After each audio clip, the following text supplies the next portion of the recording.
Good morning, class 8. So today we are going to continue our same chapter. Today that is this is Jordie's phone. ठीक है, हमने ये पढ़ लिया था कि वो जो पेनी है वो अपने बेटे को परमिशन दे देते हैं कि वो उसे लेकर आ जाए. किसको लेकर आ जाए? जो हिरन का बच्चा है उसे लेकर आ जाए, और जो मिल व्हील के साथ वो निकल जाता है उसको लेने के लिए, है ना. तो चलिए, आई विल टेक केयर. वो कहता है कि आई विल टेक केयर, मैं ध्यान रखूंगा थोड़ा सा. It might take me long time to find the phone. मुझे थोड़ा टाइम लगेगा उस फोन को, मृग शावक को ढूंढने में बहुत टाइम लग सकता है. इफ ही इज वॉन्डर्ड, अगर वो इधर उधर क्या कर रहा होगा, घूम रहा होगा, है ना. Leave me off right here, तुम मुझे यहाँ पर छोड़कर जा सकते हो, है ना. क्या कर सकते हो, तुम मुझे यही छोड़ दो, क्योंकि मुझे उसको ढूंढने में बहुत ज्यादा टाइम लगेगा, तुम मुझे यही छोड़ दो. All right but you take care it easy now. But ठीक है, मिलवील ने कहा ठीक है, बट तुम अपना ध्यान रखना थोड़ा. You know north here and east, तुम्हें यहाँ पता है ना कि उत्तर दिशा या पूर्व दिशा कौन सी दिशा है.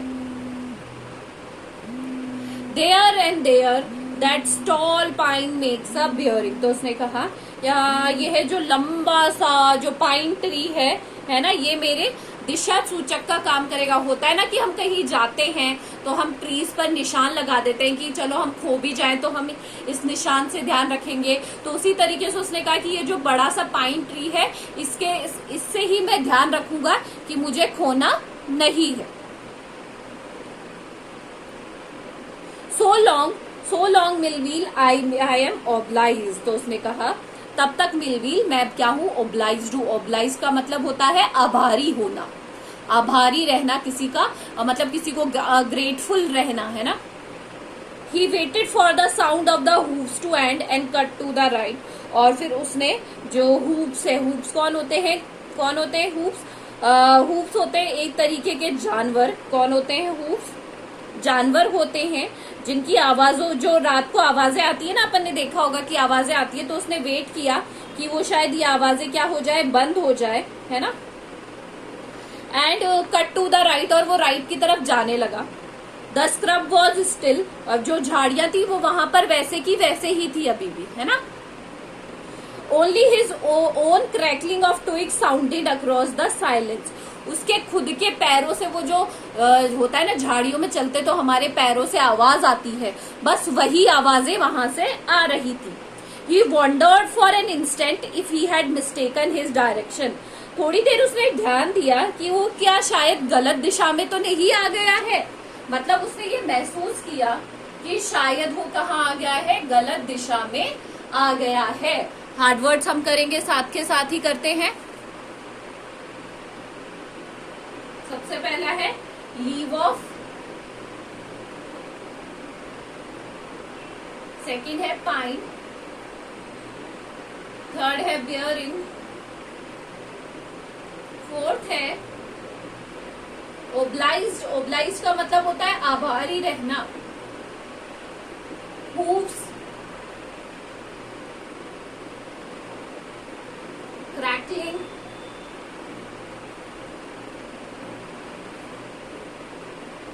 ट्विग्स. ठीक है, तो ही वॉन्डर्ड का मतलब होता है विचार करना. वॉन्डर्ड का मतलब है विचार करना. वंडर्ड है ना, वंडर्ड. तो उसने क्या सोचा कि शायद वो गलत दिशा में तो नहीं आ गया है. Then a buzzard rose in front of him, flapped into the air. और बजर्ड है यहाँ पे गिद्ध, और सडनली उसके सामने से कौन आया, एक गिद्ध आया, और उसके सामने क्या करने लगा, फड़फड़ाया हवा में क्या करा, फड़फड़ाया. He came into the clearing under the oaks. और वो कहाँ से आया था, जो सामने क्या बने हुए थे, खुली जगह थी ओक्स की, वहां से आया था. Buzzard sat in a circle around the carcass of the doe. और जो कैरकेस होता है, जो वहां पर ढांचा पड़ा था डो का, है ना, जो फीमेल हिरन थी उसका जो ढांचा पड़ा था उस पर जाकर बैठ गया, क्योंकि वो मर चुकी थी. और आपने ये देखा है कि जो गिद्ध है वो मरे हुए एनिमल्स पर जाकर बैठते हैं ताकि उनका वो जो मीट है वो खा सके. They turned their heads on their long scrawny eggs and hissed at him. तो उसने क्या किया कि उसने अपनी लंबी पतली जो गर्दन होती है गिद्ध की वो घुमाई और हिस करना मतलब होता है फुकार लगाना, जैसे सांप लगाते हैं. He threw his bow at them and they flew into an adjacent tree. और जो पेनी था उसने क्या किया, जॉडी था, उसने एक ट्विग उठाई और उसकी तरफ फेंका और वो दोनों दूसरी दिशा में उड़ गए, है ना. The sand showed large cat prints, but the big cat killed fresh, and they had left the doe carrion bird. अब यहाँ पर ये कहा चाह रहा है, जो राइटर है वो ये कहना चाह रहे हैं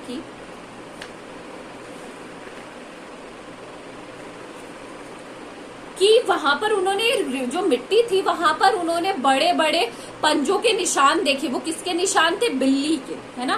पर उन्होंने क्या किया, जो फ्रेश मांस था ना, जो फीमेल जो डो थी, हिरनी जिसे कहेंगे, उसका फ्रेश मांस तो खा लिया और जो सड़ा गला बाकी है ना वो कैरियन बर्ड कौन से होते हैं, जो कि मांस खाने वाले जो पक्षी होते हैं, कौन होते हैं, मांस खाने वाली पक्षी है, उनके लिए वहां पर क्या कर दिया था, छोड़ दिया था उनके लिए कि ये लोग इसको खा लेंगे. ठीक है. He parted the grass at the place where he had seen the fawn. उसने वहां जाकर घास को हटाया जहां पर उसने उस हिरन के बच्चे को देखा था. It did not seem possible that it was only yesterday. The fawn was not there. ये बिल्कुल भी बिलीव नहीं हो रहा था कि जो फॉन है वो यहाँ पर ही था, क्योंकि वहां पर वो था ही नहीं, कल ही वो यहाँ था और आज है ही नहीं. He circled the clearing. उसने वहां पर एक सर्कल बनाया. There was no sound, no sign. वहां पे कोई नामो निशान नहीं था उसका. The buzzard clacked their fins. अभी भी जो है ना वो गिद्ध वही घूम रहे थे, अपने पंखों को फड़फड़ा रहे थे और वही घूम रहे थे. Impatient to return to their business. वो बहुत ही ज्यादा impatient हो रहे थे क्योंकि उन्हें तो मांस खाना था और वो जॉडी वहां था तो उसके कारण वो वहां जा नहीं पा रहे थे. He turned to the spot and where the fawn had emerged and dropped on all fours, studying the sand for the small hoof prints. वो वापस गया वहां पर जो सेम स्पॉट, जो सेम जगह थी, where the fawn had emerged, जहां पर उन्हें फॉन मिला था, and dropped all fours, studying the sand for the small hoof print. और वो वहां पर छोटे छोटे पंजों के, स्मॉल हूफ्स मतलब छोटे छोटे जो डॉग के बच्चों के पंजे थे उसको ढूंढने लगा, शायद पंजों से पता चल जाए कि वो किस तरफ गया है.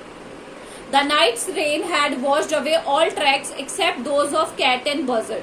बट जो रात को जो बारिश हुई थी उसके कारण सारे निशान मिट गए थे. सिर्फ वहां पे जो बिल्ली के जो बड़े बड़े निशान थे और बजर्ड जो गिद्ध के निशान थे बस वही रह गए थे. बाकी सारे निशान वहां से क्या हो गए थे, मिट गए थे. So today what you have to do these hard words with meanings in your copies. That's all for today. Thank you.